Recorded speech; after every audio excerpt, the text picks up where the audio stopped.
We are visiting with Ken Franklin, the president of the National MBA St. Louis chapter. And Ken, after wrapping up the event today, just want to get your thoughts. I think, first of all, thanks for coming. I saw you making the way and getting to meet people. We appreciate you. You've been a long-standing community leader, but I think most people have a sense of what the problem is.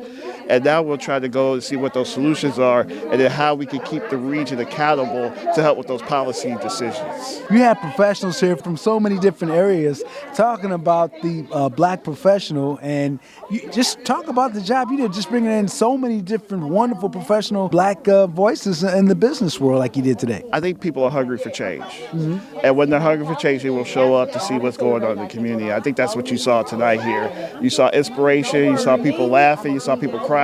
You saw people waving their hands like they were in church because they really touched them in terms of where they are in their development and how we do want to be good community leaders, but we also want to produce for our families and make that American dream come true for everybody. I saw people taking notes. They were trying to really capture every word of what your panelists were giving them tonight. Yeah, I think getting the information out to people is key because information is power, and power is the determination of one's life. And I think that's what people want to do now. They want to actually take those things and turn around so they can get it going in their lives and be productive citizens. This being your first one, I got to ask you the question, how do you top this a year from now? What will you do differently? Well, I think one thing that we will have is we will have some kind of metrics mechanism, and we'll introduce that based on the feedback that we get back from them.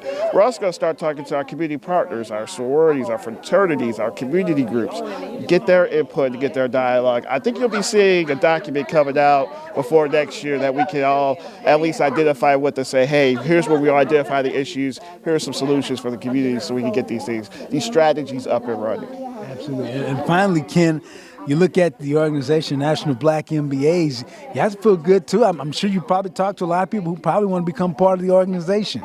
Yeah, I mean, I'm a son of a pastor, so we can have an altar call at any point in time. Come as you are. We'll accept you where you are. I think this